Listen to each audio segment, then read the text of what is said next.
ఈరోజు ఇక్కడికి వచ్చిన సోషల్ మీడియా విభాగం క్షేత్రస్థాయి నాయకులందరికీ స్వాగతం.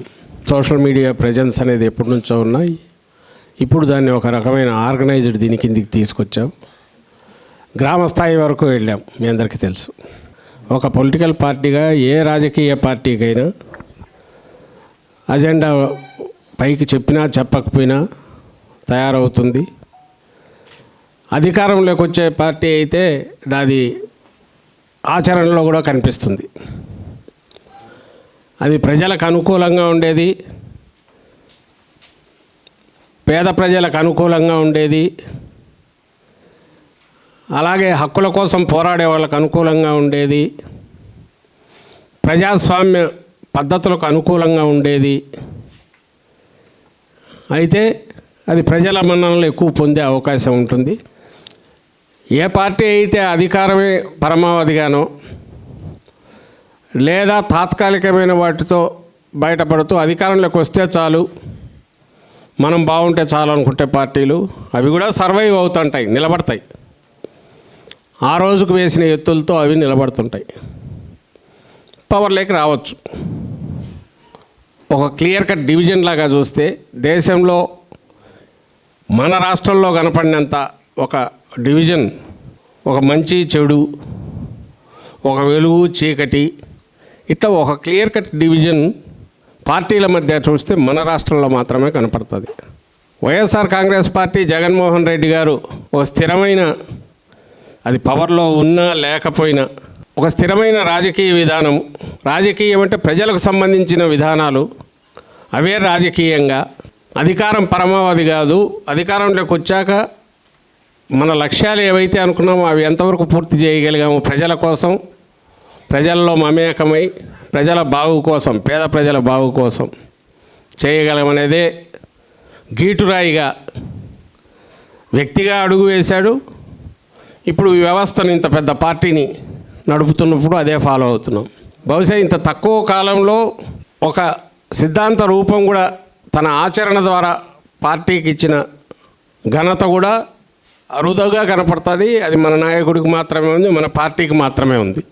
జగన్మోహన్ రెడ్డి గారి ఆలోచన విధానం ఎట్లుంటుందంటే మన శత్రువు కూడా ఒప్పుకోక తప్పనిది. ఇది స్థిరమైన అభిప్రాయంతో ఉంటాడు. ఏదో 11 సీట్లు ఇస్తే ఒకలాగా, 151 సీట్లు వస్తే ఇంకో రకంగా, 67 సీట్లు వచ్చినప్పుడు ఇంకో రకంగా, 67 సీట్లలో 23 సీట్లు తన్నుకొని ఎమ్మెల్యేలను పశువుల మాదిరి కొనుక్కోకపోతే భయపడి ఇంకో రకంగా ఎప్పుడూ లేడు.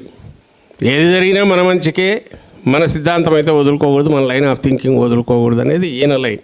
ఇంకా అటువైపు మన ప్రత్యర్థి, ఆయన ఒక ఇండివిజువలే, ఆయన పెట్టిన పార్టీ కాదు, తను కొట్టుకున్న పార్టీ, కబ్జా చేసిన పార్టీ చంద్రబాబు నాయుడు గారు ఉన్నారు. ఆయన కూడా ఒక అసలు సిసలు ఓ ప్రతిరూపంగా మనకు కనపడతాడు.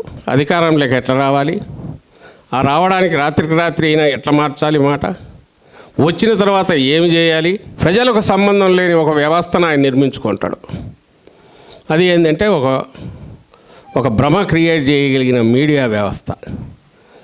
అది సోషల్ మీడియా లేనప్పుడు న్యూస్ పేపర్ల రూపంలో ఉండేది. వాళ్ళు నంది అంటే నంది, పంది అంటే పంది అట్లా రాసేవాళ్ళు. అప్పట్లో ఈనాడు పత్రిక ఎన్టీఆర్ను ఎత్తింది అదే, కిందికి పడగొట్టింది అదే. తను ఏది అనుకుంటే చేయడం. తర్వాత టీవీలు వచ్చినాక, తర్వాత సోషల్ మీడియా వచ్చింది.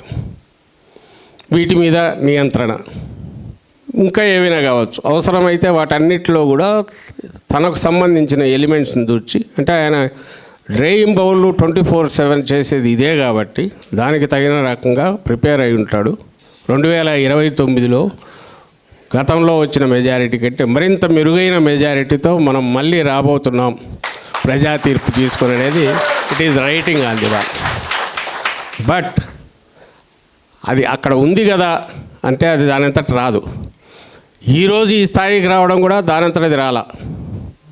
దీని వెనక కూడా వాడు దెబ్బలు తినే కొద్దీ గట్టిదనం తెచ్చుకున్న మన కార్యకర్తలు ఏది ఉంది, కష్టం ఉంది. ఇప్పటికీ ఆ కష్టాలు పడుతూనే ఉన్నారు. ఇంతకంటే నువ్వేం చేస్తావు సరే చూద్దామని మొండిగా నిలబడినందువల్లే మనం ఈరోజు దీనికి రాగలిగాం. భవిష్యత్తులో కూడా ఇలాంటివి జరగచ్చు, భవిష్యత్తులో ఇలాంటివి జరుగుతాయి. అయితే మన నాయకుడు ముందు ఉంటున్నాడు, ఆయనతో మనం అడుగు వేస్తున్నాం. ఆయన ఒక కార్యకర్తలాగే అడుగులు వేస్తున్నాడు. తనేదో పైనుంచి శాసిస్తాడు, మనం పోతామనేమి అనుకోవట్లా. తను పని, తన డ్యూటీ లీడ్ చేయాల్సిన వాడు ఎట్టుండాలనో, ఎన్ని కష్టాలు వచ్చినా ఏ రకంగా ఉండాలో తను ఉన్నాడు. కాబట్టి మనం కూడా అందరం అంత నమ్మకంతో, విశ్వాసంతో అడుగులు వేయగలుగుతున్నాం. ఈ సిచ్యువేషన్లోనే రేపు లోకల్ బాడీస్ కూడా వచ్చే పరిస్థితి ఉంది. వాళ్ళు ధైర్యం చేసి పెడితే మనమైతే రెడీగా ఉన్నాం. జగన్మోహన్ రెడ్డి గారు ఆల్రెడీ పిలిపించారు. నీ ఎంటైర్ పోలీసు కాదు, ఎక్కడెక్కడివి తెచ్చి పెట్టుకున్నా కూడా మనమైతే ఎక్కడ ఒక్క పంచాయతీ కానీ ఒక్క దీంట్లో కానీ పోటీ లేకుండా వదలడానికైతే వీలు లేదనేది ఈయన చెప్పాడు. అండ్ మన వాళ్ళు కూడా దానికి రెడీగానే ఉన్నారు. పోటీ చేస్తాం ఖచ్చితంగా, కరెక్ట్ పారదర్శకంగా కానీ ఎలాంటిది లేకుండా, బ్యాలెన్స్డ్ పక్షపాతం లేకుండా, పోలీసులు కూడా నిష్పక్షపాతంగా ఉంటారు. అలా ఇది నాకు లేదు, కానీ ఉన్నంతలో కొంచెం ఉన్నా ఇది ఉంటే మాత్రం స్వీప్ కూడా చేస్తాం, కొట్టిపడేస్తాం. ఎందుకంటే ప్రజలు విసిగిపోయి రెడీగా కాసుకున్నారు. ఆ విషయం మనకు జగన్మోహన్ రెడ్డి గారు అడుగు బయట పెడితేనే తెలుస్తుంది. నిన్నటిదా కానీ మొన్న భీమవరం కానీ ఆయన అక్కడ పోయినా ఆ విషయం మనం ఇచ్చిన ప్రతి పిలుపుకు స్పందన చూస్తే తెలుస్తుంది.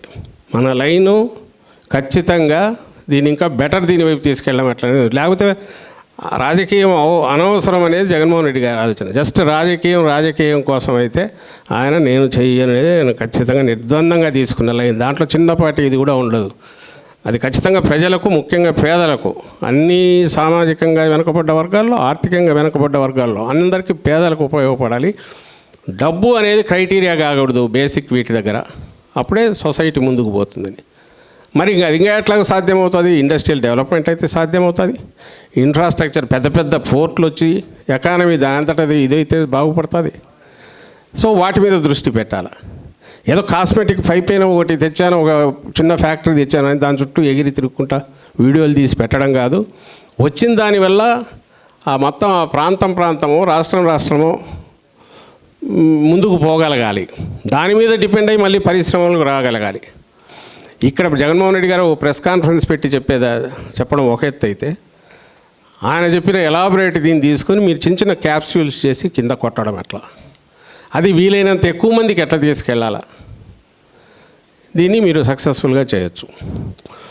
ఒక పార్టీ ఏది చేస్తుందో, ఒక వ్యవస్థ ఏది చేస్తుందో, ఒక ఇండివిజువల్ కూడా అంతే చేయగలడు ఆ సైజులో అనేది మనకు సోషల్ మీడియా వచ్చాకనే అది సాధ్యమైంది. అంతకుముందు అందరం కలిసి ఒక కమ్యూనికేషన్ తీసుకెళ్ళి కిందికి పంపాల్సి వచ్చేది. ఇప్పుడు ప్రతి ఒక్కరూ ఒక ప్రచారకుడు, తనే ఒక మేధావి, తనే ఒక రాజకీయ నాయకుడు, తనే ఒక సామాజికవేత్త, అది ఏదైనా కావచ్చు. ఫస్ట్ థింగ్, అసభ్యంగా కానీ నెగిటివ్ బూతులు కానీ సంస్కారహీనంగా ఉండడం అనేది ముఖ్యంగా బూతులు అనేవి ఎవడు చేస్తాడంటే వాడు అసమర్థుడే. సబ్జెక్ట్ లేనివాడు అసమర్థుడు ఉంటాడు కదా, వాడికి ఏం తెలియదు, వాడు ఏం చేయలేడు కాబట్టి తిడతాడు. తిట్టడం ద్వారా ఎదుటివాడిని ఇది చేయగలనని అనుకుంటాడు. మనకేం కర్మ, మనకు నెమ్మలి చెప్తున్నా, మనకు కావాల్సిన సరుకు ఉంది, మనం నిలబడింది నిజం వైపు నిలబడతాం, మనం ఫైట్ చేసేది ప్రజల వైపు నుండి ప్రజల కోసం ఫైట్ చేస్తాం. దాంట్లో ఏం మనం దాచిపెట్టుకోవాల్సినది, అందుకు దెబ్బలు కూడా తింటాం. దానికోసం అవసరమైతే వెనకపోతున్నాం. ప్రజలు అర్థం చేసుకోలేకపోతే దాని ఇది కూడా తింటున్నాం కూడా. అయినా సరే ఏం మార్పు లేదుగా, ఎందుకంటే ఒక నమ్మిన దీని వైపు పోతాం కాబట్టి, నాయకుడు అలాంటి వాడు కాబట్టి. ఎందుకంటే మీరు ఫోకస్డ్గా పనిచేసేవాళ్ళు కాబట్టి మీకు ఇంతగా చెప్తున్నా. ఈ ఛాన్స్ వేరే వాళ్ళకి రాదు.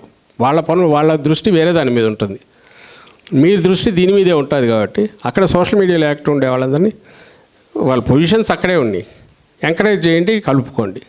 కమ్యూనికేషను మనం ఏ రకంగా మన వాళ్ళందరికీ పంపడానికి అవసరమైన సెటప్ మనకి ఇప్పుడు ఉంది. కాబట్టి ఈ 15 లక్షల మంది మన దీంట్లో ఉన్నారు, సింగిల్ మెసేజ్ పోగలదు. కాబట్టి అందులో మీ దానికి సంబంధించి మీ కాన్స్టిట్యున్సీకి 7,000 8,000 మొత్తం ఉన్నారు. కాబట్టి మరి ఆ 7-8 మంది ఫస్ట్ టార్గెట్. మేము పంపే వాటితో పాటు మీరు ఏదన్నా పంపడానికి వీలవుతుందా, పంపాలంటే దానికి అవసరమైన థింక్ ట్యాంక్ వేయండి. ఇవి ఆలోచించుకోవడానికి. దీనికి సంబంధించి ఇక్కడ నుంచి ఏమైనా సపోర్ట్ కావాలన్నా వీళ్ళు అడ్వైజులు ఇస్తారు, క్వశ్చన్స్ వేయండి, తీసుకోండి. మీరు దాన్ని సద్వినియోగం చేసుకోవాల్సింది కోరుతూ I wish you all the best. Thank you very much.